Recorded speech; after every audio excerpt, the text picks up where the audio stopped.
সারাদিন বলল পালাই না পালাই না, 12টার পরে আর খুঁজে পাওয়া গেল না। দুনিয়ার মানুষ বলে একটা করে আর একটা, যা বলে তা করে না, যা করে তা বলে না।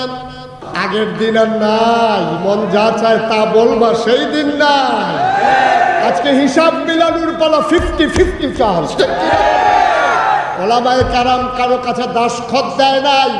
তোমাদের বাবার বাড়ি আর আমরা বাবার বাড়িতে বেড়াতে এসেছি, বিষয়টা এমন না, ঠিক কিনা বলো? এই জমিন আবার, এই মুসলমানের শিকড় চলে গেছে 7 জমিনের নিচে, আর ডালপালা চলে গেছে আকাশের উপরে, ঠিক কিনা বলো? ইচ্ছা করলেই আমার মুসলমানকে দাবিয়ে রাখা যাবে না, ঠিক কিনা বলো? চেষ্টা কম হয় না। এই 53 বছরে অনেক চেষ্টা হয়েছে, অনেক চেষ্টা হয়েছে, কোনোভাবেই আর ছাড় দেওয়ার সুযোগ নাই। সময়ের দৃষ্টি কুরআন ও সুন্নাহর কথা বলে। সোনার বাংলাদেশের অজপাড়াগায় নিবৃত পল্লীতে ছায়া ঘেরা মায়া ভরা সুন্দর সুনিবিড় সুশৃঙ্খল পরিবেশে মাথার উপরে সামিয়ানা, নিচে বসার জায়গা, লাইটিং মাইকিং এর ব্যবস্থা করে এই এলাকার হাজার হাজার মানুষ থেকে যাচাই করে, বাছাই করে, করুণা করে, দয়া করে, মায়া করে, সকল প্রকারের ঝামেলা থেকে মুক্ত রেখে, অসুস্থতা থেকে সুস্থ রেখে, জেনে আমাদেরকে আজকের এই মাহফিলে আসার বসার কিছু কথা শোনার সুযোগ করে দিলেন। হৃদয়ের সবটুকুন আবেগ, উচ্ছ্বাস, ভালোবাসা, আকতি কাকতি মিনতি জমা করে মাবুদের শিখানো কালেমা দিয়ে চিৎকার করে সবাই পড়ি আলহামদুলিল্লাহ। জনাব সাহেবে সদর, আজকের এই মাহফিলের জনাব সভাপতি মৌলানা মুফতি জমির উদ্দিন দামাত বারাকাতুহুমুল আলিয়া, আজকের মাহফিলের দাওয়াতি মেহমান ওলামায়ে কেরাম, না চাইতেই আপনাদের মাঝে মাগরিবের পরে যিনি কথা বলে গেছেন, আমার বন্ধুবর, হৃদয়ের গভীরতম প্রদেশে যার জায়গা, হযরত মৌলানা কামরুল ইসলাম সাইদ আনসারী কথা বলেছেন। অন্যান্য ওলামায়ে কেরাম যারা আসার কথা ছিল, একজন হজে আর একজন অসুস্থ, তো আল্লাহ আমাকে এনেছেন, আর অনেক ওলামায়ে কেরাম এসেছেন। আল্লাহ তাবারক ওয়া তাআলার দরবারে শুকরিয়া আদায় করি, সবাই পড়ি আলহামদুলিল্লাহ। আজকের মাহফিলে উপস্থিত এই এলাকার বিভিন্ন মসজিদের ইমাম সাহেবান, বিভিন্ন মাদ্রাসার মুহতামিম, মাদ্রাসার প্রিন্সিপাল, মুহাদ্দিস, মুফাসসির, ওলামায়ে কেরাম, মুরব্বিয়ানে আযাম, কলিজার টুকরা যুবকেরা, পর্দার আড়ালের আমার মা ও বোনেরা, সবার প্রতি আমার আবারও আন্তরিক সশ্রদ্ধ সালাম। আসসালামু আলাইকুম ওয়া রাহমাতুল্লাহি ওয়া বারাকাতুহু। আপনাদের এই ভাঙ্গা দিয়ে আমি অনেকবার এই ভাঙ্গার উপর দিয়ে অনেক জায়গায় মাহফিলে গিয়েছি। আমি আসা যাওয়ার পথে সবসময় ভাবতাম যে এই জায়গাটার নাম ভাঙ্গা কেন? কোনো জায়গায় তো ভাঙ্গা দেখতেছি না, সব জায়গায় দেখি সুন্দর সমতল জায়গা, এটার জায়গার নাম ভাঙ্গা হইল কেন? পরে আমি চিন্তা করছি যে হয়তো কোনো এক সময় নদীর কিনারে, তো নদীমাতৃক এই দেশ, কোনো সময় হয়তো কোনো জনপদ ভেঙে গিয়েছিল, সেই ভাঙলো যে আর জোড়া লাগলো না আর কি, এই জন্য ভাঙ্গাই রয়ে গেল। তো আপনারা দূর দূরান্ত থেকে অনেক লোক এসেছেন, যতটুকু কর্তৃপক্ষ জায়গা করেছেন তার চাইতে লোকজন হয়ে গেছেন বেশি। তো আমি এটা যে বলবো যে আপনারা একটু আগাইয়া বসেন, এটাও আমি দেখতেছি না যে আপনারা জায়গা রেখেছেন। তারপরেও যদি মনে করেন কারো সামনে একটু জায়গা আছে, আপনি একটু আগালে আপনার একজন ভাই বসতে পারবে, আমরা দোয়া করে দেবো সবাই মিলে, আল্লাহ যেন জান্নাতে আপনাকে একটু জায়গা করে দেন। কোন জায়গায় আমিন বলা লাগে জানেন তো না? বলেন আমিন। এতগুলো মানুষ আমিন বললে এই আওয়াজ হয়? সবাই মিলে আমরা একটু মঞ্চে যারা আছেন, আমার ডাইনে বামে সামনে পেছনে যারা যেখানে বসা আছেন আর দাঁড়িয়ে আছেন, আমি যখন যেটা বলতে বলি একটু আওয়াজ করে বললেন। আমরা সবাই মিলে একটু আওয়াজ করে বলবো। বলেন সুবহানাল্লাহ। এটাকে আওয়াজ করে বলছেন না আগের মতোই বলছেন? ওনারে জিজ্ঞান না কেমনে কইছেন? উনি কই নাই, কয় যে এটা শুধু শুধু উনি মোবাইল নিয়ে বিশাল দায়িত্বে আছে। এটা পকেটে ঢুকান, মোবাইলটা পকেটে ঢুকান। আপনার দোষ দিয়া লাভ কি? মঞ্চ দেখলাম অনেকে মোবাইল নিয়ে নাড়াচাড়া করতে আছে। সবার মোবাইলগুলো দয়া করে বন্ধ করে দিতে হবে। যারা মঞ্চে আছেন বন্ধ করে দেন। ইউটিউবে হাজার হাজার ওয়াজ আছে, আপনি কয়টা দেখবেন? কাপা কাপা হাতে রেকর্ড হয় না। ওই যে ধরে রাখছেন, নামাইতে বলছিলাম, আপনি মোবাইলের দিকে তাকাই থাকলে তো আমার ওয়াজ শুনতে পারবেন না, কারণ আপনি বারবার মোবাইলের দিকে তাকাবেন। একবার আমার দিকে তাকাইলে 50 বার তাকাইবেন মোবাইলের দিকে। তো সবসময় তো আমার মোবাইলেই দেখছেন। তো এখনো যদি মোবাইলেই চাইয়া থাকেন তাহলে আমি বাইরে হইলাম কি করতে? আমি ভিতরে থাকতাম, এটাই ভালো আছে। সবার মোবাইলগুলো বন্ধ করেন দয়া করে। একটা মোবাইলও খোলা থাকবে না। আল্লাহ যেন কবুল করে, সবাই করে না আমিন। মাইকম্যানকে বলছিলাম একটু কমাই দাও মাইকটা, আওয়াজ লাগলে আমি বলবো। মানুষ শ্রুতিমধুর হোক, আওয়াজটা মিষ্টি হোক। ক্যানক্যানি করে যেন গলার মানুষের কানের কাছে এটা মোটেও অসুন্দর হয়, এমন আওয়াজ দেওয়া দরকার নেই। সবাই পড়েন আলহামদুলিল্লাহ। আমার কথা হয়েছিল আপনাদের সাথে একটা ডিড হয়েছিল না, চুক্তি হয়েছিল। আমি যখন যেটা বলতে বলবো আসতে বলবেন না জুড়ে?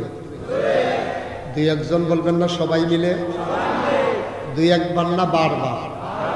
মঞ্চে যারা আছে ওনারা না বললেও চলবে। ওনারা যে বসছে যে এটাই তো বেশি, ওনারা তো শুইয়া যাওয়ার কথা।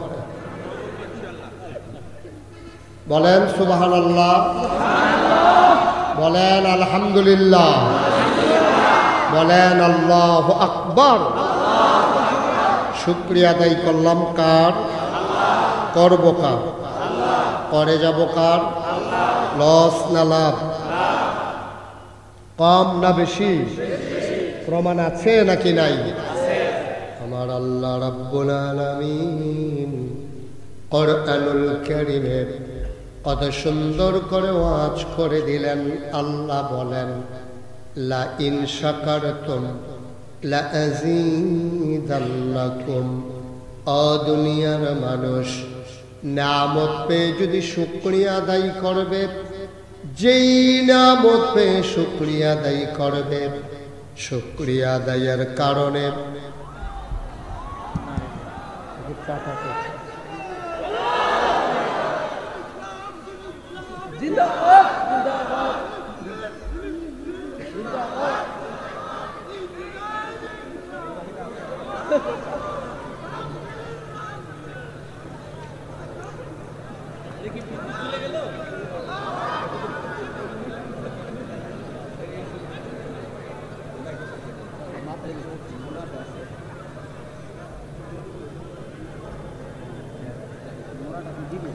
হ্যাঁ বেশি অচা হয়ে গেল, আরেকটু দেন, এদিকে দেন। বেশি অচা হয়ে গেল না, একটু সামনে। জি ঠিক আছে, ওকে। জি সবাই পড়ি আলহামদুলিল্লাহ। জি আমার আল্লাহ রাব্বুল আলামিন কোরআনুল কারীমের কত সুন্দর করে ওয়াজ করে দিলেন। আল্লাহ বলেন লা ইন শাকারতুম লা আযীদান্নাকুম। ও দুনিয়ার মানুষ, নিয়ামত পেয়ে যদি শুকরিয়া আদায় করবে, যেই নিয়ামত পেয়ে শুকরিয়া আদায় করবে, শুকরিয়া আদায়ের কারণে ওই নিয়ামত আমার আল্লাহ আরো বহুত গুণে বাড়িয়ে দেবেন। বলেন সুবহানাল্লাহ।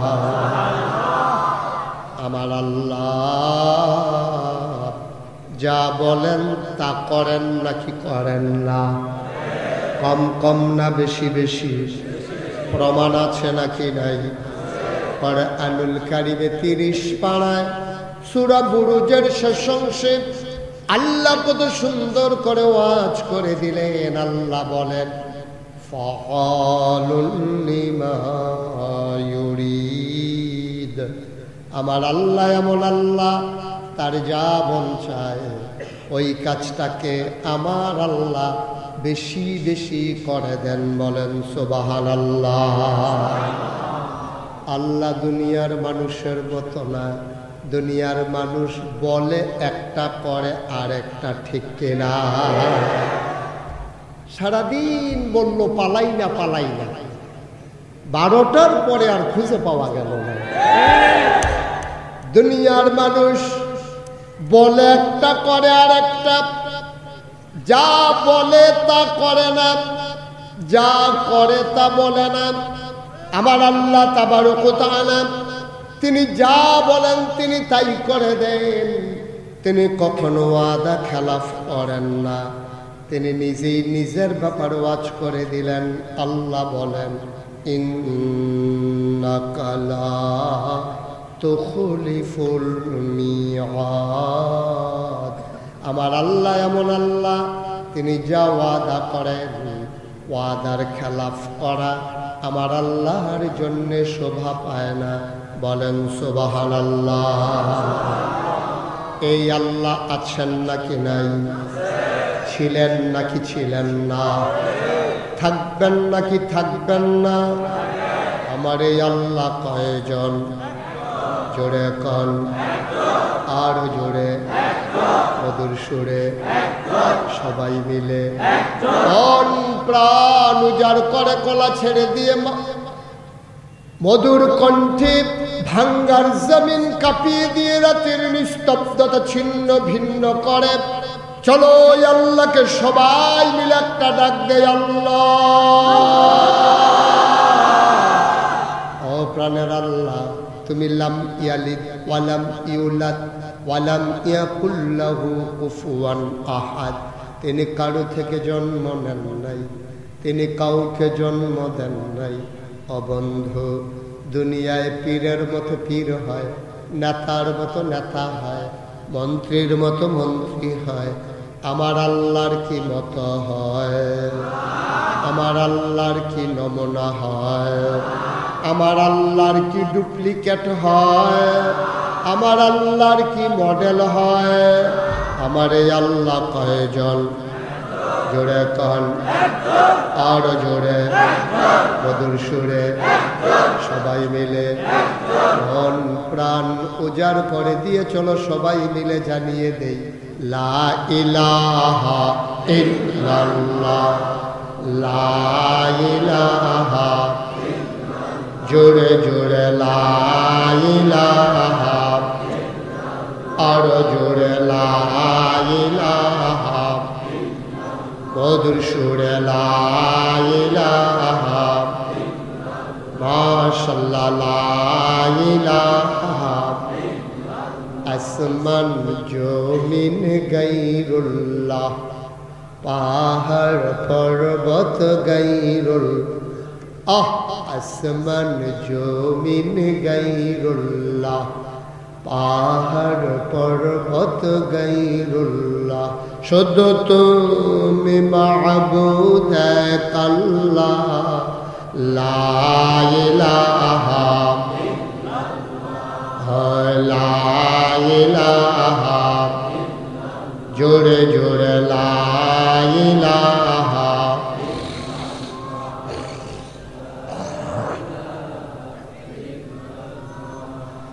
লা ইলাহা, লা মাবুদা ইল্লাল্লাহ, লা মাশুকা ইল্লাল্লাহ, লা মাওজুদা ইল্লাল্লাহ, লা মাকসুদা ইল্লাল্লাহ, লা ইলাহা ইল্লাল্লাহ, লা ইলাহা ইল্লাল্লাহ, লা ইলাহা, লা ইলাহা ইল্লাল্লাহু মুহাম্মাদুর রাসূলুল্লাহ সাল্লাল্লাহু আলাইহি ওয়াসাল্লাম। সবাই পড়েন আলহামদুলিল্লাহ। বন্ধুরা আমার, ভাইরা আমার আল্লাহ রাব্বুল আলামিন এই দুনিয়ার ভিতরে মানুষ করে বানানোর পরে আপনাকে আমাকে এমনে এমনে ছেড়ে দেন নাই। কোন পথে গেলে জান্নাত, কোন পথে গেলে জাহান্নাম, কোন পথে গেলে লাভ আর কোন পথে গেলে লোকসান, কোন পথে ভালো, কোন পথে মন্দ, কোন পথে কল্যাণ, কোন পথে অকল্যাণ, কোন পথে শিরক বিদআত, কোন পথে তাওহীদ রিসালাত, কোন পথে কুফর আর কোন পথে ইসলাম জানানোর জন্যে যুগে যুগে মানুষদের মাঝ থেকে যাচাই করে, বাছাই করে, করুণা করে, দয়া করে, মায়া করে একদল উত্তম চরিত্রের মানুষ, যাদের জীবনে গুনাহ নাই, গুনাহ হওয়ার সম্ভাবনাও নাই, এমন একদল মানুষকে আমার আল্লাহ আমাদের জন্য নবী এবং রাসূল করে পাঠাইছেন। বলেন সুবহানাল্লাহ। যেই জামানায় যেই নবীদেরকে পাঠিয়েছেন সবাইকে একটা স্পেশাল কোয়ালিটি, অনন্য বৈশিষ্ট্য, আল্লাহ শরীয়তের ভাষায় যাকে বলে মুআজিজা আল্লাহ দান করেছেন। বলেন সুবহানাল্লাহ। এমন কোন নবী নাই যেই নবীদেরকে আল্লাহ স্পেশাল কোয়ালিটি, অনন্য বৈশিষ্ট্য দান করেন নাই। সব নবীদেরকে আল্লাহ একটা না একটা আলাদা গুণ দিয়েছেন। যেমন আদম, যিনি আমাদের আদি পিতা, ওনার দুইটা উপাধি, একটা হচ্ছে তিনি আবুল বাশার, আর একটা হচ্ছে তিনি আদমুস সফিউল্লাহ, নূহ আদমের সানি। কেন ওনাকে আদমের সানি বলা হলো? আদম আলাইহিস সালামের পরে নূহ নবীর জামানায় একটা মহাপ্লাবন হয়েছে, বন্যায় সব কিছু তলিয়ে গেছে, একটা ইঞ্চি জায়গা শুকনা ছিল না। নূহ নবীর নৌকায় যারা, কিস্তিতে যারা জায়গা পেয়েছিল ওরাই শুধু ছিল। বন্যার পানি যখন নেমে গেল, আবার নতুন করে পৃথিবী আবাদ হলো। এই জন্যে নূহ আলাইহিস সালামকে বলা হয় আদমের সানি। তিনি আবার নতুন করে দুনিয়া তার মাধ্যমে আবাদ হয়েছে। ইব্রাহিম খলিলুল্লাহ, ইসমাইল জবিউল্লাহ, মুসা কলিমুল্লাহ, ঈসা রূহুল্লাহ, সুলাইমান নবীরে দিলেন রাজত্ব, ইউসুফ নবীরে দিলেন সৌন্দর্য, দাউদ নবীরে দিলেন সুন্দর কণ্ঠ। স্বাভাবিকভাবেই প্রশ্ন জাগে, আমার নবীরে আমার আল্লাহ কি দিল? জানতে মন চায় নাকি চায় না? আমাদের নবীরে আল্লাহ কি দিল জানার দরকার আছে নাকি নাই? আবারও তার জন্য তিনটা উপাধি। তিনি ইমামুল মুরসালিন, তিনি খাতামুন নবিয়্যিন, তিনি রাহমাতুল লিল আলামিন। এই তিনটা বিখ্যাত উপাধি তার। যত নবী এবং রাসূল এসেছেন কাউকে এই তিনটা উপাধির একটাও দেন নাই। তারপরে কথা আছে, এখন নবী অনন্য বৈশিষ্ট্য কেমন জানতে মন চায়। সাহাবিন, তাবিন, তাবে তাবিন, উম্মাহাতুল মুমিনিন, আইম্মে মুজতাহিদিন, আইম্মে শরীয়ত, আইম্মে তরিকত, সালফি সালিহিন, উলামায়ে মুতাকাদ্দিমিন, মুতাআক্খিরিন, মুফাসসিরিন কেরাম, মুফতিয়ানে আযম সবাই মিলে একমত হয়ে গেল, নবীর সম্পর্কে জানতে চাও শুনে যাও। 1,24,000 বলো আর 2,24,000 বলো, সকল নবী এবং রাসূল মিলে যা আমার নবীজি একা ইতা। ইউসুফ নবীর সৌন্দর্য আমার নবীর মাঝে আছে নাকি নাই? সুলাইমান নবীর রাজত্ব আমার নবীর আছে নাকি নাই? দাউদ নবীর সুন্দর কণ্ঠ আমার নবীর আছে নাকি নাই? মুসলমান, এই নবী তোমার আমার নবী। এই নবী করিম সাল্লাল্লাহু আলাইহি ওয়াসাল্লাম ১,৫০০ বছর আগে এসে অন্ধকার থেকে মানুষকে আলোতে নিয়ে এসেছেন, গোমরাহি থেকে হেদায়েতে নিয়ে এসেছেন। কুফর থেকে ইসলামে নিয়ে এসেছেন। বলেন সুবহানাল্লাহ। সকল বক্তা যারা আলোচনা করেন সকলেরই ওয়াজের কিছু নিয়ম কানুন আছে। তা আমি ভুলে গেছিলাম, আমার বলতে মনে নাই। আমার মাহফিলের একটা নিয়ম হলো, এই মাহফিল থেকে কেউ উঠা যাবে না। এই যে ওই ছেলেটা হাঁটতেছে, তারা দুইজনে জাতা দিয়া দুটা বসাইবে। বসান, হ্যাঁ এইভাবেই বসাইতে হয়। একটা লুকো মাঝি দিয়ে হাঁটবেন না। আমি তো ওয়াজ শুরু করি না। আপনি যদি এখনই কাঁপাকাঁপি শুরু হয়ে যায় তাহলে তো সর্বনাশ। এখনো তো প্রশ্নই হাতে দেওয়া হয় নাই, এখনই কাঁপাকাঁপি শুরু করলে হবে না। তো ধৈর্য ধরে সাবর এখতিয়ার করে বসতে হবে। মনে করেন না সামান্য একটু পরে সাইডে দিতে আসছি, কয়েক ঘন্টা লেট হবে ইনশাআল্লাহ। সমস্যা নাই তো? সভাপতি হুজুরের বোধহয় হুঁশ নাই, কইতাছে হইছে কাম। কয়েক ঘন্টা মিলে তাহলে বোধহয় আর যাওয়া যাওয়ি হবে না। ফোন করে জানাই দেন যাইতে দেরি হইব। মারহাবা বলেন, জোরে বলেন মারহাবা। সভাপতি হুজুরের চেয়ারটা আমার দিকে একটু ঘুরাইয়া দেন কোনাকুনি, যেন আমি তাকায় দেখলে ওনার এই সুন্দর নুরানি চেহারাটা যেন দেখি। বুঝেন নাই বোধহয়? চেয়ারটা ওই দিকে একটু ঘুরাই দেন, পেছনটা ওই এই সুবিধা হয়েছে না এখন? আমিও দেখি, আপনি আমার দেখ। অবশ্যই আপনি দেখতে চান না আমারে, ঠিক আছে, যখনই মন চাই চাইয়েন। তো আমি যে বলছিলাম, এটা হচ্ছে বিরাট বড়, এই যে বিরাট বড় আমরা একটা পরীক্ষার হলের ভিতরে আছি, ঠিক কিনা বলেন? কাঁপাকাঁপি করা, কাঁপাকাঁপি মানে হলে উঠি করা যাবে না, চুপ করে বসে থাকতে হবে। কথাটা একটা মনে পড়ছে, এটা বলে ফেলবো নাকি? বইলেই ফেলি না। ওই পরীক্ষার হলে যে ছেলে গেছে গিয়ে সে বসে বসে কাঁপতে আসে, সাংঘাতিক কাঁপা। ফ্লোর হইল পাকা আর বেঞ্চ হইল কাঠের। এখন সে যখন কাঁপতেছে, কাঁপার কারণে কাঠের বেঞ্চ ফ্লোরের ভিতরে ঠট্টর করে আওয়াজ হইতে আছে। হেডমাস্টার স্যার আওয়াজ শুনে দৌড়াইয়া গেছে, গিয়ে দেখে সে কাঁপতে আছে, টুলের আওয়াজ হইতে আছে। স্যারে কয় কাঁপো কেন? স্যার কাঁপি না স্যার। এই যে কাঁপতে আসো তুমি? জি না স্যার কাঁপি না স্যার। করবি টুল শুদ্ধ কাঁপতে আসো তুমি, কেউ কাঁপো না? জি না স্যার কাঁপি না। তোমার কাঁপার আওয়াজ শুনে আমি আসলাম, তুমি বলতেছো কাঁপো না, বুঝলাম না কিছু। সে এখন কাঁপা থামানোর জন্য আরেকটা বেঞ্চের উপরে হাত দিয়া বসছে। এখন বসারটাও কাঁপে, ধরারটাও কাঁপে, দুইটাই কাঁপা শুরু হয়েছে। স্যার কয় আজব কারবা, তুমি না কাঁপতে আসো কি লেখা? কয় স্যার কাঁপা তো এখনো শুরুই হয় না। কয় কাঁপা শুরু হবে কখন? কয় স্যার প্রশ্নটা হাতে দিলে টের পাই কাঁপা কারে কয়। তো আজ তো এখনো শুরুই হয় না, আপনার হাঁটাহাঁটি শুরু করছেন, দোকানটা খুললেও সারতে পারছি না। আইসাই কয় বাকি দেয়, শুরু হয়েছে না, হাঁটাহাঁটি শুরু করছে। একটা লোক নড়বেন না, পিন পতন নিস্তব্ধতার মাঝে কথা হবে ইনশাআল্লাহ। আমাকে বিরক্ত করা যাবে না। মঞ্চে যারা আছেন বলছিলাম মোবাইলগুলো বন্ধ করার জন্য, কথা শুনে না। ওনারা মনে করছে একবার কইয়া আর বোধহয় কইতো না। ওনারা ওই আন্দাজে চলতে আছে আর কি। হ্যাঁ না, এটার কথা বলি না, এটা ওই যে ওনারা আছে। আমিন বলেন, জুড়ে বলেন, আরো জুড়ে। আপনারা তো আসলে ওয়াজ শোনার বোধ মন মানসিকতা কম। একবার সুবহানাল্লাহ বলবে, একবার সামিয়ানা শুদ্ধ ফাটাই ফেলবেন আওয়াজ দিয়া। বলেন সুবহানাল্লাহ।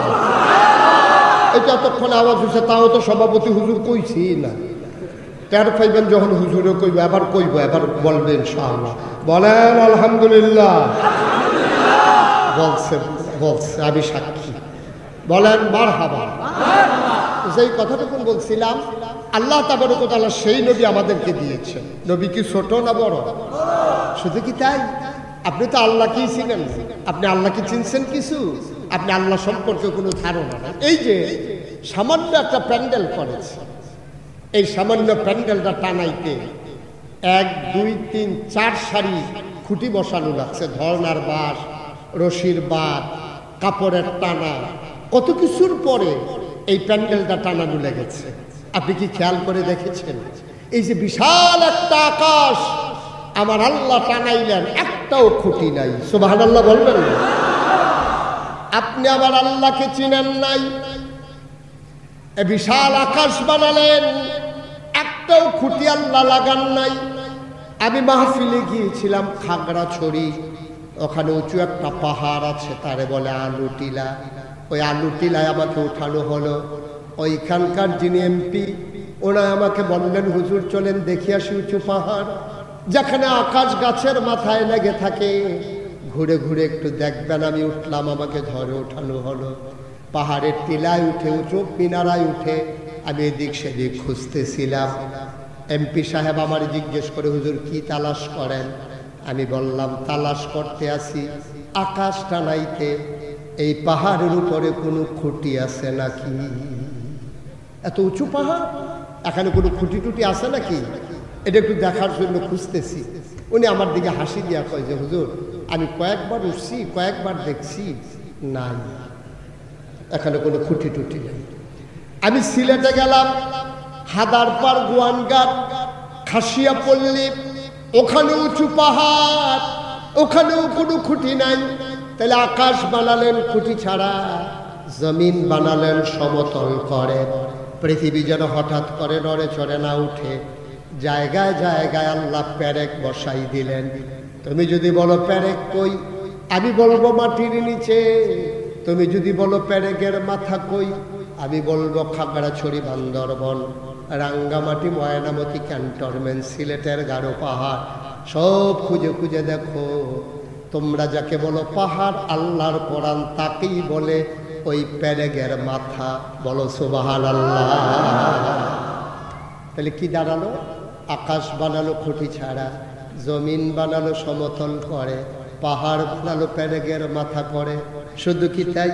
কলো কলো বেগে বয়ে যাওয়া নদী, নদীর ভিতরে পানি, পানির ভিতরে মাছ, নদীর কিনারে গাছ, গাছের ভিতরে ফুল, ফুলের পরে ফল, নারিকেল গাছের মাথায় ডাব, ডাবের ভিতরে শরবত, আখের ভিতরে রস। সুবহানাল্লাহ কয় না? সব যিনি তোমার আমার জন্য বানাইলেন তিনি আমার আল্লাহ। বলো সুবহানাল্লাহ। আল্লাহু লা ইলাহা ইল্লাহু, আমার আল্লাহ এমন আল্লাহ যার মতো নাই, যার লয় নাই, যার ক্ষয় নাই, যার শুরু নাই, যার শেষ নাই, যার আদি নাই, যার অন্ত নাই, যার দিগন্ত নাই, যার ডেস্ট্রয় নাই। তিনি ছিলেন, তিনি আছেন, তিনি থাকবেন। বলো সুবহানাল্লাহ। মুসলমান, রাত জেগে মাহফিল শুনেছ, সকালবেলা চায়ের স্টলে বসে বসে তোমার ঝিমুনি চলে আসে, তুমি আল্লাহকে চিনো নাই।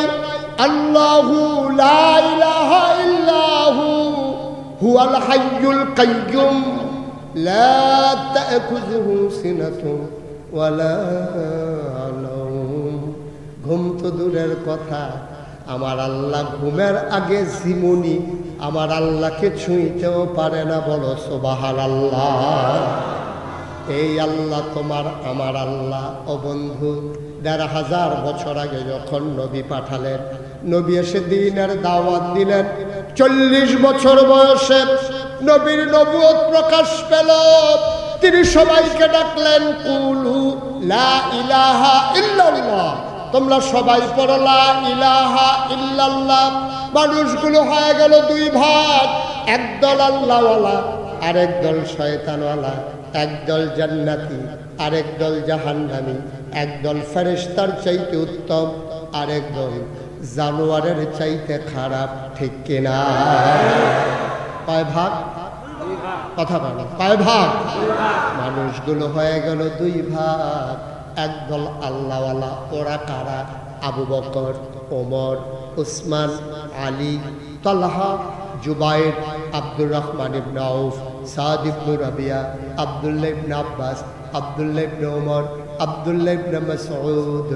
ওই মানুষগুলো দুনিয়ায় থাকতেই তাদের প্রকাশ পেয়ে গেছে, তাদের চরিত্রে, তাদের আচরণে সবাই সাক্ষী দিয়ে দিত এইগুলাই বোধহয় আল্লাহওয়ালা মানুষ। আর আল্লাহ তাবারক ওয়া তাআলা ঘোষণা দিয়ে দিলেন, রাদিয়াল্লাহু আনহুম ওয়া রাদু আনহু। তাদের ব্যাপারে আল্লাহ খুশি, আল্লাহর ব্যাপারে তারা খুশি। সেই একদল মানুষ, আবার আরেক দল মানুষ, তাদের ব্যাপারে আল্লাহ ঘোষণা করে দিলেন কোরআনে ঢোকার আগে, মারদুদ শয়তান থেকে পানাহ চাই, যিনি রহমান, যিনি রহিম, তার নামে চলো সবাই মিলে শুরু করি। সবাই পড়ো, আউযু বিল্লাহি মিনাশ শাইতানির রাজিম। বিসমিল্লাহির রাহমানির রাহিম ওয়ালাহুম কুলুবুল লা ইয়াফকাহুনা বিহা ওয়ালাহুম আয়ুনুল লা ইউবসিরুনা বিহা ওয়ালাহুম আযানুল লা ইয়াসমা উলাইকা কাল আনআম বাল হুম আদাল।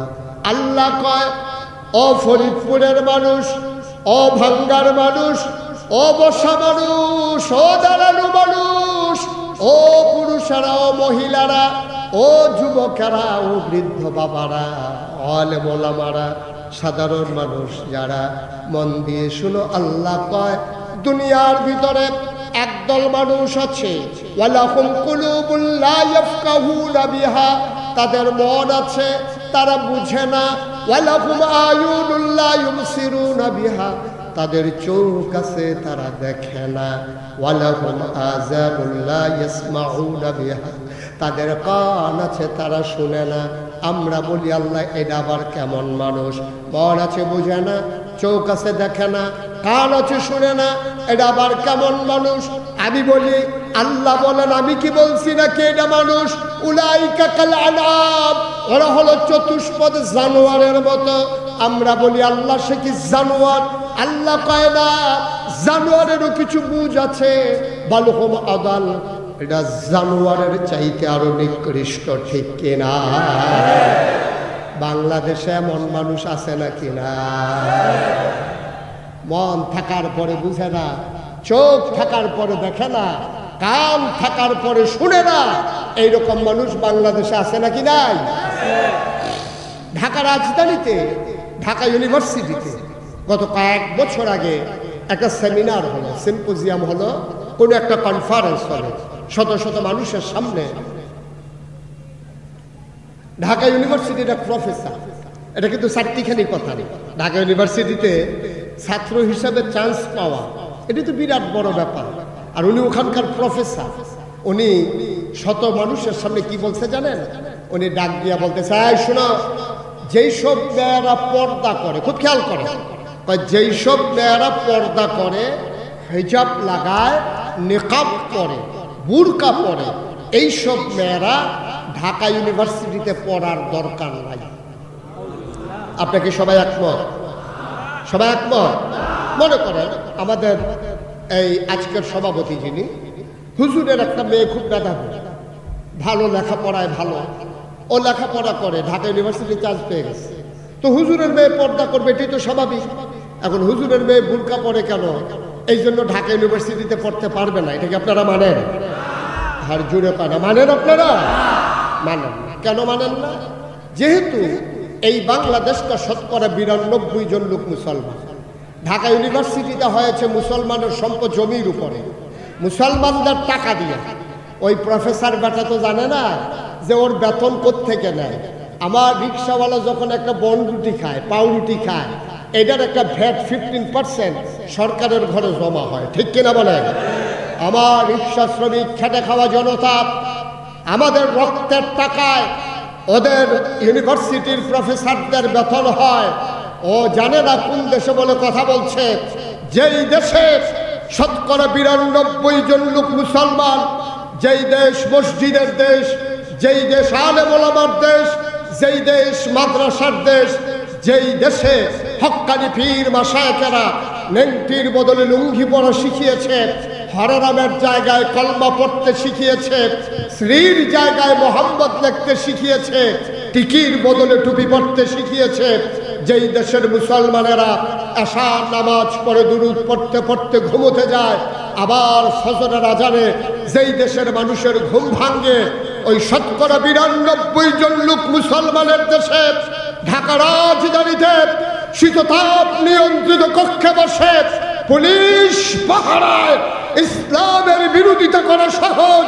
আমি বলেছি, পাল্লা ভাঙ্গার জমিনে এসে বলো, পিঠার চামড়া নিয়ে ঢাকা দেওয়া যাবে না।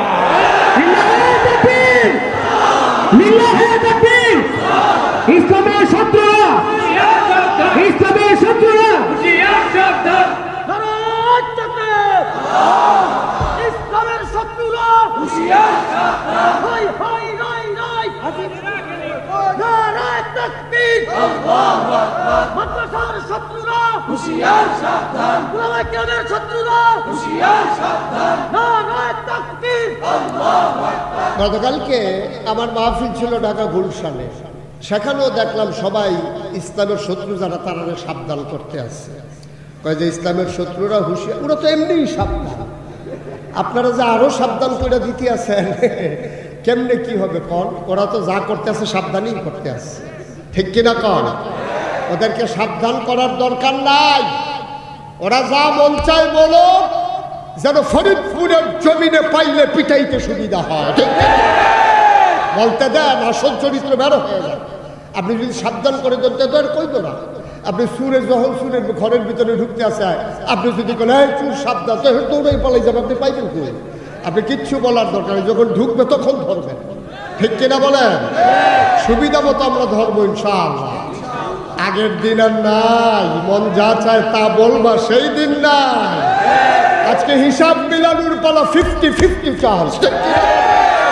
ওলামায়ে কেরাম কারো কাছে দাসখত দেয় নাই। তোমাদের বাবার বাড়ি আর আমরা বাবার বাড়িতে বেড়াতে এসেছি, বিষয়টা এমন না, ঠিক কিনা বলেন?